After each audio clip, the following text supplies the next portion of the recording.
Página 38, capítulo 2. La guerra de 3 años.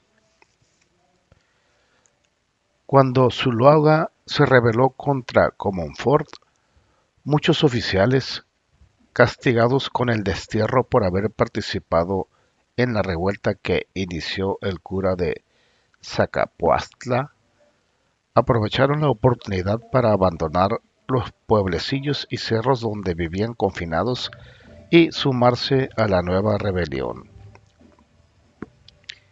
Entre estos destacarían dos jóvenes oficiales, Luis G. Osoyo, un potosino de 29 años de edad, alto y rubio, y Miguel Miramón, capitalino de 25, moreno, de estatura más bien baja y tan aguerrido como su compañero.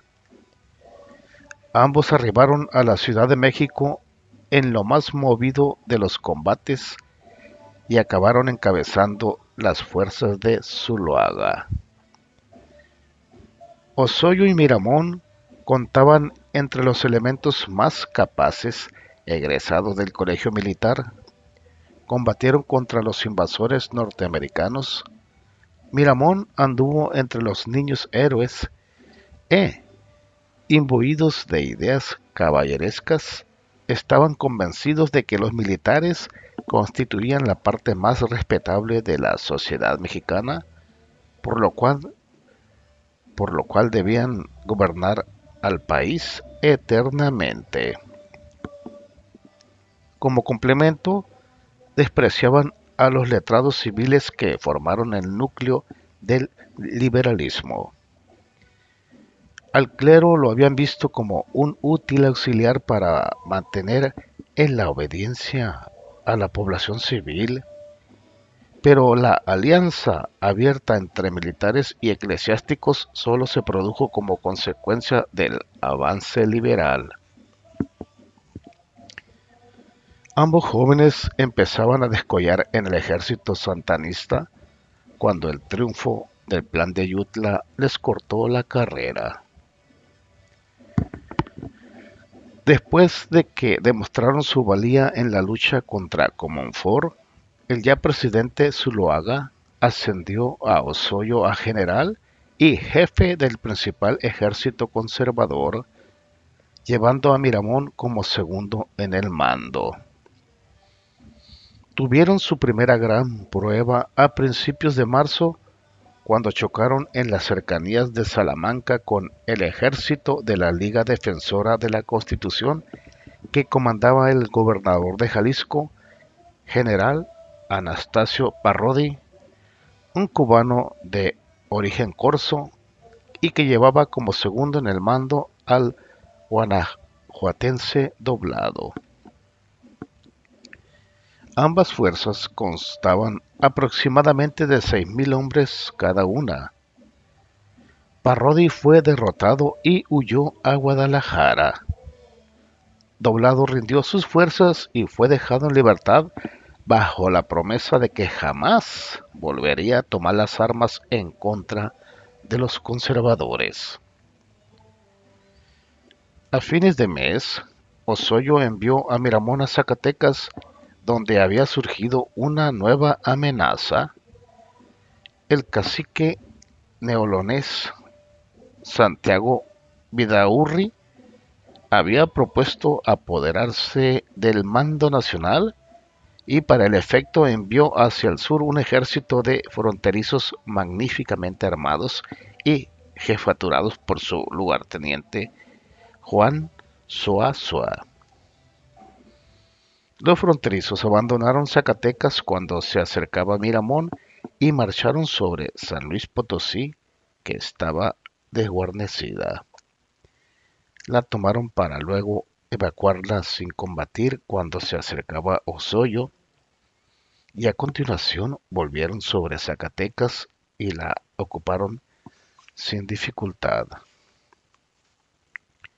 Miramón había marchado con sus hombres a enfrentar un ataque liberal contra Guadalajara. Hizo huir al enemigo, lo puso en desordenada fuga y retornó a la Ciudad de México para visitar a su novia, la bella Concha Lombardo, hija de un ex ministro santanista. En esas estaba cuando recibió la noticia de que Osoyo había fallecido en San Luis Potosí, víctima de una tifoidea fulminante.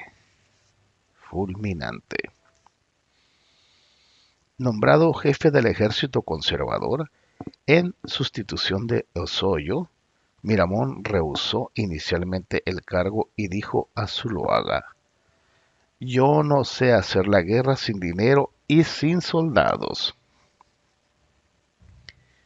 Zuloaga estaba en la penuria completa.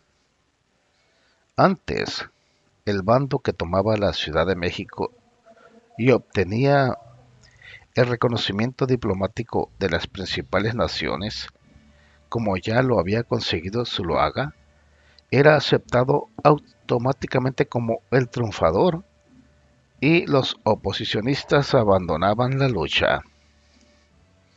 Antes, las revoluciones producían un corto número de muertos y en 1858 los cadáveres ya se contaban por millares y no se avisoraba el fin de la contienda.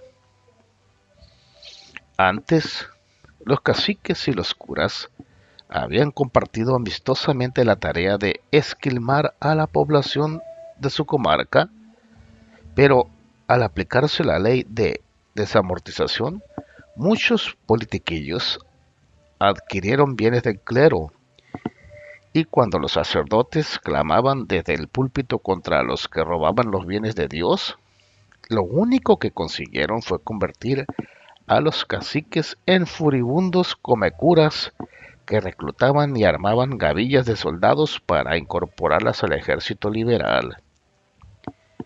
Solo unos cuantos, como el nayarita Manuel Lozada y el queretano Tomás Mejía, permanecieron leales a la Iglesia y al régimen de Zuloaga. Antes, los comerciantes ricos del país habían prestado dinero indistintamente a los gobiernos liberales y conservadores, con tal de asegurarse el pago de elevados réditos.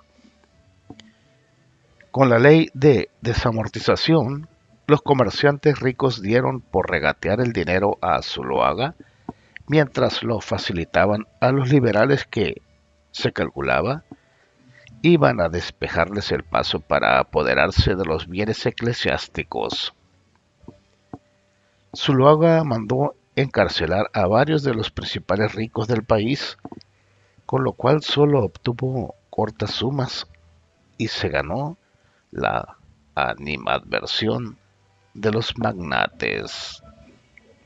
A pesar de que decoraban sus cuevas con estampas milagrosas, los bandidos que infestaban los campos se declararon unánimemente a favor de los liberales. Después de todo, ellos siempre habían visto a los ricos conservadores como sus enemigos. En tanto que los literatos liberales presentaban a los bandidos como luchadores instintivos por la libertad y contra la injusticia social, y no como delincuentes.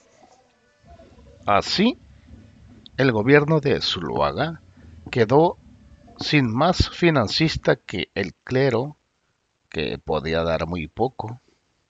La mayor parte de sus capitales no estaban en efectivo o en metales preciosos, sino invertidos en préstamos de difícil cobro y en propiedades que pocos querían comprar por miedo a que los liberales triunfaran y declarasen nula la venta, o porque se esperaba que los liberales subastaran los bienes a precio muy reducido. Con grandes trabajos, Zuloaga consiguió que Miramón marchase otra vez al norte, donde Zuazua había vuelto a tomar Zacatecas, mandado fusilar a los principales prisioneros y remitido el resto al norte a trabajar como peones en las haciendas de Vidaurri. Enseguida extorsionó a los ricos locales con un préstamo forzoso por 500,000 pesos y volvió sus pasos hacia la indefensa San Luis Potosí, donde obtuvo otro préstamo forzoso por 200,000 pesos e hizo desterrar a 27 sacerdotes. Vidaurri en persona había llegado a la capital potosina con el plan de seguir avanzando hasta Querétaro y de allí continuar a la Ciudad de México. Pero receloso del prestigio que estaba ganando Soazua, le quitó el mando y se lo confió a Edward H. Jordan, uno de tantos mercenarios yanquis que se habían incorporado a las filas de los neoleoneses. El 29 de septiembre, Miramón con 5,500 hombres y Jordán con 5,000 se enfrentaron en las inmediaciones del pueblo de Agualulco. Al día siguiente, Miramón escribió a Concha: ayer, cuando cumplí 26 años, he derrotado completamente a Vidaurri y le tomé 23 piezas de artillería, 130 carros de parque, armamento, vestuario y los objetos robados en San Luis Potosí. Se les hicieron más de 400 muertos, pocos heridos, por haberlos matado los soldados y 170 prisioneros. Y mira, los cabecillas, como de costumbre, corrieron. Vidaurri jamás volvió a incursionar por el sur, aunque envió hacia allá como auxiliares del jefe liberal a los después famosos Ignacio Zaragoza, Mariano Escobedo y otros, quienes reavivaron la lucha en Michoacán y Jalisco y no dieron tiempo a Miramón para disfrutar su luna de miel.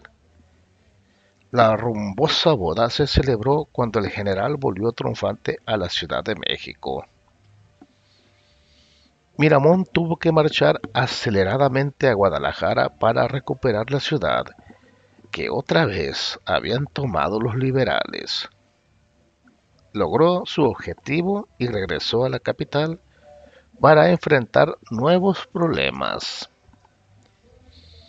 A fines de enero de 1859, la guarnición conservadora que controlaba una parte importante del territorio veracruzano depuso a Zuloaga e intentó instalar en la presidencia al general Manuel Robles Pezuela, quien había servido como diplomático en Washington y, según se averiguó después, contaba con el apoyo yanqui para encumbrarse. El apoyo yanqui. La Junta de Notables, formada por Zuloaga, obligó a su protector a pedir licencia para separarse del cargo y nombró presidente sustituto a Miramón. Sin tiempo para solazarse en el ceremonial de la toma de posesión, el nuevo elegido se consagró a la tarea de formar un nuevo ejército y marchar hacia Veracruz, donde se hallaba Benito Juárez. Página 43.